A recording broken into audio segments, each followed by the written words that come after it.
کہ اس کے ماتھے پر نشان بن گئے. سجدے کے یہاں پر نشان بن جاتے ہیں، صفوں کے نشان. اس نے اتنے سجدے کیے، ساری زندگی اس کی نمازوں کے اندر چلی گئی، ساری زندگی وہ سجدے کرتا رہا. حضور فرما رہے تھے اگر میرے صحابہ کا بغض لے کے مر گیا اللہ تعالیٰ الٹے منہ سے جہنم کے اندر ڈالے گا. اور اس نے روزے اتنے رکھے تھے، اس کا یہ پیٹ اس کی کمر کو لگ گیا تھا، اگر میرے صحابہ کا بغض لے کے مر گیا اللہ تعالیٰ الٹے منہ سے جہنم کے اندر ڈالے گا. تو حضور فرما رہے ہیں اللہ اللہ فی اصحابی، تمہیں رب کا واسطہ ہے، تمہیں اللہ کا واسطہ ہے، مجھے میرے صحابہ کو کچھ نہ کہے. دونوں سے پیار کرنا ہمارے ایمان کا حصہ ہے اور ضروری ہے. جو کسی ایک کے بارے میں بغض لے کے مر گیا وہ جنت کے اندر نہیں پہنچ سکے گا. یہ میرے نبی کا پیغام بھی ہے اور قرآن کا بھی یہی پیغام ہے. قرآن بھی یہی پیغام دے رہا ہے اولئک هم الراشدون اولئک هم المفلحون، وہ کامیاب ہو گئے، وہ لوگ ہدایت پا گئے. اور اسی طرح رضی اللہ عنہم ورضوا عنہ، اللہ کا سب سے بڑا پیغام کہ میں ان سے راضی ہو گیا وہ مجھ سے راضی ہو گئے. ایک یہ نہ کہ راضی ہو جاؤں گا، نہیں، راضی ہو گیا اور وہ مجھ سے راضی ہو گئے، یعنی ان کی جنت پکی ہو گئی. اگر ہم صحابہ کرام کی شان کے اندر گستاخی کریں گے ہم اپنی جنت خراب کر رہے ہیں. اور اسی طرح ہم اپنے اعمال رضی اللہ عنہم ورضوا عنہ. قال النبی صلی اللہ علیہ وسلم اللہ اللہ فی اصحابی لا تتخذوا من بعدی غرضا فمن احبهم فبحبی احبهم ومن ابغضهم فببغضی ابغضهم. آج عام بن گیا ہے کہ صحابہ کرام کی گستاخی کی جاتی ہے. یہ لوگ صحابہ کرام تک پہنچ کر حضور تک پہنچتے ہیں. پہلے صحابہ کی گستاخی کرتے ہیں، پھر بعد کے اندر حضور کی گستاخی کرتے ہیں. صحابہ کی گستاخی حضور علیہ الصلوۃ والسلام نے ایک مرتبہ آپ کے سامنے ایک جنازہ لایا گیا تو آپ نے فرمایا میں اس کا جنازہ نہیں پڑھاؤں گا، کیوں کہ میرے عثمان کو یہ برا بلا کہتا ہے. آپ نے جنازہ نہیں پڑھایا اس کا، کیوں؟ میرے عثمان کو برا بلا کہتا ہے. آپ نے اس کا جنازہ چھوڑ کر آپ چلے گئے، میں اس کا جنازہ نہیں پڑھاؤں. تو حضور کی یہ حدیث مبارکہ ہر جمعے کے اندر ہم سنتے ہیں. آپ فرما رہے تھے اللہ اللہ فی اصحابی، جس طرح کہتا ہے نا پنجابی کے اندر یار تینوں اللہ دا واسطہ ہے، یار مناتے میں تینوں اللہ دا واسطہ ہے. حضور اس طرح فرما رہے ہیں اللہ اللہ فی اصحابی، اے لوگو، اے میری امت والو، میری قوم والو، میرے صحابہ کو کچھ نہ کہے، ان کے بارے میں دل کے اندر بغض نہ رکھنا. ان سے محبت کرنا مجھ سے محبت کرنا ہے، ان سے بغض رکھنا مجھ سے بغض رکھنا ہے. حضور علیہ الصلوۃ والسلام کی یہ حدیث مبارکہ ہر جمعے کے اندر ہم سنتے ہیں. اور پھر حضور فرما رہے تھے جس نے نمازیں اتنی پڑھی ہیں کہ اس کے ماتھے پر نشان بن گئے، سجدے کے یہاں پر نشان بن جاتے ہیں، صفوں کے نشان. اس نے اتنے سجدے کیے، ساری زندگی اس کی نمازوں کے اندر چلی گئی، ساری زندگی وہ سجدے کرتا رہا. حضور فرما رہے تھے اگر میرے صحابہ کا بغض لے کے مر گیا اللہ تعالیٰ الٹے منہ سے جہنم کے اندر ڈالے گا. اور اس نے روزے اتنے رکھے تھے، اس کا یہ پیٹ اس کی کمر کو لگ گیا تھا، اگر میرے صحابہ کا بغض لے کے مر گیا اللہ تعالیٰ الٹے منہ سے جہنم کے اندر ڈالے گا. میرے صحابہ سے پیار کرنا، میرے صحابہ سے محبت کرنا، بارہا میں یہ بتا چکا ہوں جس طرح صحابہ سے پیار ہے اسی طرح اہل بیت سے پیار ہے. جس طرح صحابہ ہمارے ایمان کا حصہ ہے اسی طرح اہل بیت ہمارے ایمان کا حصہ ہے. دونوں سے پیار کرنا ہمارے ایمان کا حصہ ہے اور ضروری ہے. جو کسی ایک کے بارے میں بغض لے کے مر گیا وہ جنت کے اندر نہیں پہنچ سکے گا، وہ جنت کے اندر نہیں جا سکے گا. یہ میرے نبی کا پیغام بھی ہے اور قرآن کا بھی یہی پیغام ہے. قرآن بھی یہی پیغام دے رہا ہے اولئک هم الراشدون اولئک هم المفلحون، وہ کامیاب ہو گئے، وہ لوگ ہدایت پا گئے. اور اسی طرح رضی اللہ عنہم ورضوا عنہ، اللہ کا سب سے بڑا پیغام کہ میں ان سے راضی ہو گیا وہ مجھ سے راضی ہو گئے.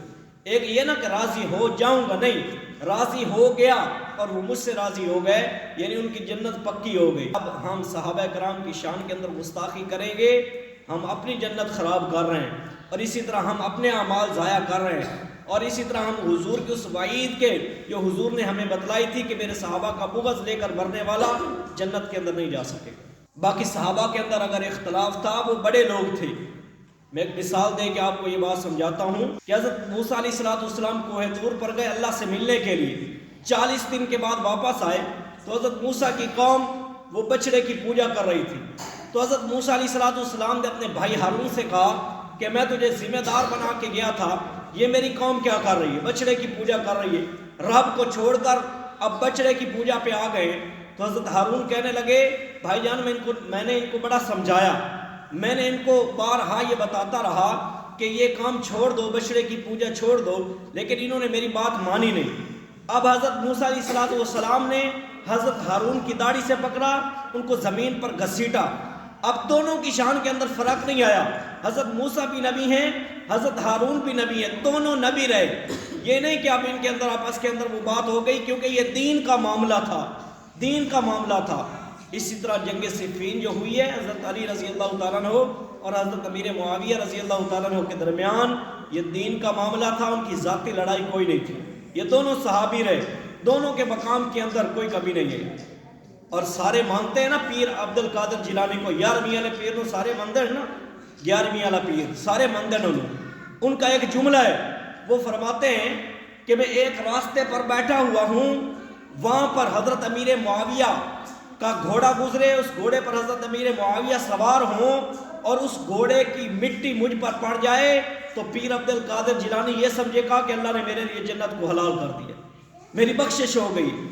حضرت امیر معاویہ کے گھوڑے کی مٹی اگر مجھ پر پڑ جائے تو پیر صاحب فرما رہے ہیں میں یہ سمجھوں کہ اللہ نے میری بخشش کر دی۔ اتنا بڑا جملہ، اتنے بڑے ولی کا اتنا بڑا جملہ، یہ کوئی عام جملہ نہیں، اگر وہ سمجھے تو ان کے لیے یہی کافی ہے۔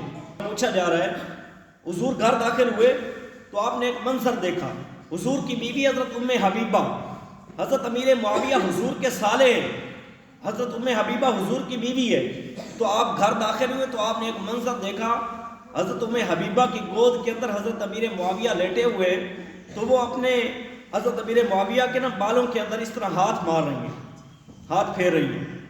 تو آپ نے جب یہ منظر دیکھا آپ نے فرمایا ام حبیبہ لگتا ہے امیر معاویہ سے تجھے بڑا پیار ہے۔ تو آگے سے حضرت ام حبیبہ کہنے لگی یا رسول اللہ، ہر بہن کو اپنے بھائی سے محبت ہوتی ہے، پیار ہوتا ہے۔ حضور نے فرمایا ام حبیبہ صرف تو اس سے پیار نہیں کرتی، اللہ بھی اس سے پیار کرتا ہے، اللہ کا رسول بھی اس سے پیار کرتا ہے۔ اور حضور نے فرمایا یا اللہ امیر معاویہ کو ہادی بھی بنا دے اور مہدی بھی بنا دے، ہدایت یافتہ بنا دے۔ اور قرآن مجید کے اندر ان لوگوں کے ہاتھوں کو اللہ تعالیٰ نے فرمایا بھی ایدی سفرا کرام بررہ، وہ ہاتھ بڑے نیکوکار ہیں اور وہ ہاتھ بڑے نیک ہیں جو قرآن مجید لکھ رہے ہیں۔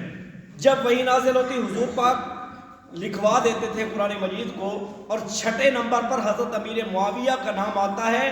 وہ کوئی عام شخصیت نہیں ہے، وہ کاتب وحی بھی ہیں، یعنی قرآن کا انکار کر رہے ہیں، ان کا انکار کرنا، کیونکہ ان کا وحی لکھنے والوں کے اندر نام آتا ہے، وہ کاتب وحی ہیں۔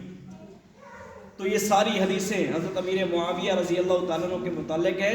ان کا جو آپس کے اندر اختلاف تھا وہ ذاتی اختلاف کوئی نہیں تھا، ان کی جو لڑائی تھی وہ ذاتی لڑائی کوئی نہیں تھی، وہ دین کے معاملے میں لڑائی تھی اور جھگڑا تھا۔ وہ اللہ تعالیٰ ان سے راضی ہو گیا ہے۔ حضور علیہ السلام نے ان کو جنت کی خوشخبریاں دے دی ہیں، بلکہ آپ نے حضرت علی کا ہاتھ قریب کیا، فرمایا علی تجھے مبارک ہو، جنت میں تیرا گھر میرے گھر کے سامنے ہو۔ حضرت حسن نے، حضرت علی کے بیٹے حضرت حسن، آپ نے ان کے متعلق فرمایا تھا حضور نے کہ یہ میرا بیٹا جو حسن ہے یہ دو گروہوں کے درمیان آپس کے اندر صلح کروائے گا۔ تو حضرت حسن نے حضرت امیر معاویہ کے ہاتھ پہ بیعت کر لی تھی، صلح ہو گئی تھی ان کی۔ اب بعد والے کہے ان کا آپس کے اندر بڑا اختلاف تھا، آپس کے اندر ان کی بڑی نفرت، یہ سب جھوٹ ہے، یہ تاریخی حوالے۔ میں کہا کرتا ہوں اگر تم نے صحابہ کو دیکھنا ہے تو قرآن کے ترازو میں تولو یا محمد عربی کے فرمان کے ترازو میں تولو۔ تاریخ کیا ہے؟ آج کل کا اخبار، آج کل کتنے ذرائع ہیں، سوشل میڈیا کے ہر جگہ پر ان کا نمائندہ اور ورکر بیٹھا ہوا ہے اور ان کو خبر دے رہا ہے فلاں علاقے کے اندر فلاں ہو گیا، لیکن جنگ اخبار کی خبر ایکسپریس سے نہیں ملتی، ایکسپریس کی خبر جو ہے وہ دوسری اخبار سے نہیں ملتی، یہ سب کی خبریں جدا ہو جاتی ہیں۔ اتنے ذرائع ہیں میڈیا کے اور اتنا نیٹ ورک تیز ہے، لیکن جب حضرت حسین کو جا کے بتانا پڑتا تھا کہ کوفہ والوں میں حسین آیا ہوں، جب حضرت عمر کو جا کے بتانا پڑتا تھا بیت المقدس والوں کو کہ میں عمر آیا ہوں، اس وقت جو تاریخ لکھی گئی ہوگی اس کے اندر کتنا رد و بدل ہو گیا۔ تو آپ نے اگر دیکھنا ہے قرآن مجید محفوظ کتاب ہے اور اللہ تعالیٰ نے اس کتاب کا ذمہ اٹھایا ہے کہ میں نے اس کو نازل کیا ہے اور میں اس کی حفاظت کروں گا۔ اس کے اندر اللہ تعالیٰ نے صحابہ کرام کی تعریف کی ہے اور ان کو جنت کی خوشخبریاں دی ہیں اور حضور سے وعدہ کیا وَكُلًّا وَعَدَ اللَّهُ الْحُسْنَى، میرے محبوب تیرے سارے صحابہ کے لیے جنت ہے۔ تو خدا را صحابہ سے پیار کریں، اہل بیت سے پیار کریں، ان کا بغض لے کر نہ مر جانا، آپ کی قبر بھی خراب ہوگی، آپ کی آخرت بھی خراب ہوگی۔ بس آج کا یہی پیغام ہے کہ ہماری محبت صحابہ سے ہو، اہل بیت سے ہمارا پیار ہو، اہل بیت سے ہماری محبت ہو۔ ایک مرتبہ حضرت حسین کو آپ نے وظیفہ زیادہ دے دیا تو عبداللہ بن عمر، حضرت عمر کے جو بیٹے ہیں نا، انہوں نے اعتراض کر دیا، ابا جان میں بھی آپ کا بیٹا ہوں، میرا بھی حق بنتا، مجھے بھی زیادہ وظیفہ دیتے۔ تو آگے سے حضرت عمر کے جو الفاظ تھے، آپ فرمانے لگے حسین کے نانا جیسا پہلے نانا لے کے آ، حسین کی ماں فاطمہ جیسی پہلے ماں لے کے آ، اور حسین کے باپ علی جیسا پہلے باپ لے کے آ، تب میرے پاس آنا۔ یہ حضرت عمر کے الفاظ تھے۔ تو ان کی آپس کے اندر محبت تھی، ان کا آپس کے اندر پیار تھا۔